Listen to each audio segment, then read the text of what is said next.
যুদ্ধবিধ্বস্ত গাজা উপত্যকায় খাবারের জন্য ত্রাণই এখন শেষ আশ্রয়, কিন্তু সেই সহায়তাই যেন হয়ে উঠছে মৃত্যুর আহ্বান।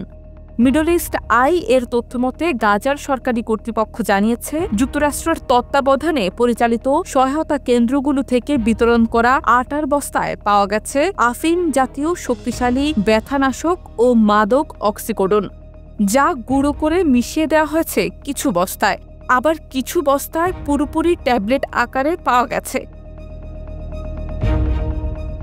এই ঘটনাকে সহায়তার নামে মাদক সন্ত্রাস আখ্যা দিয়ে গাজার মিডিয়া অফিস সরাসরি ইসরায়েলকে দায়ী করেছে।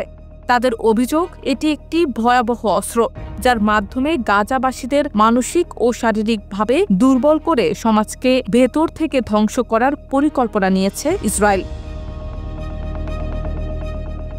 অক্সিকোডন নামক ওষুধটি সাধারণত ক্যান্সার বা দীর্ঘমেয়াদী ব্যথায় ব্যবহৃত হয়, তবে এটি অত্যন্ত আসক্তিকর ও প্রাণঘাতী। অতিরিক্ত গ্রহণে এটি শ্বাসকষ্ট, বিভ্রান্তি, অচেতনতা, এমনকি মৃত্যু ডেকে আনতে পারে।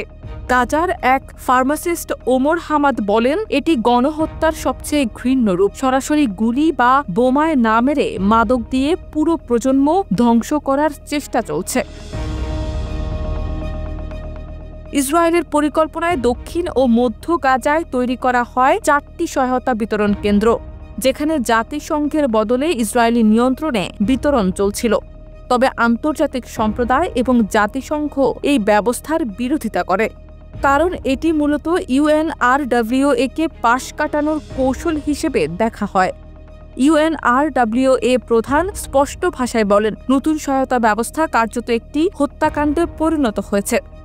গাজার স্বাস্থ্য মন্ত্রণালয় জানায়, গত 27 মে থেকে ইসরায়েলি বাহিনী এসব সহায়তা কেন্দ্র ও জাতিসংঘের খাদ্য ট্রাক লক্ষ্য করে হামলা চালিয়ে প্রায় 1000 জনকে হত্যা এবং 4000-এর বেশি মানুষকে আহত করেছে।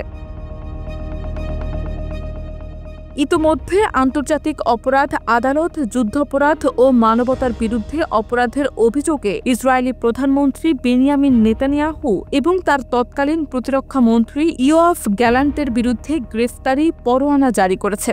পাশাপাশি ইসরায়েলের বিরুদ্ধে আন্তর্জাতিক বিচার আদালতে একটি গণহত্যা মামলাও চলমান রয়েছে।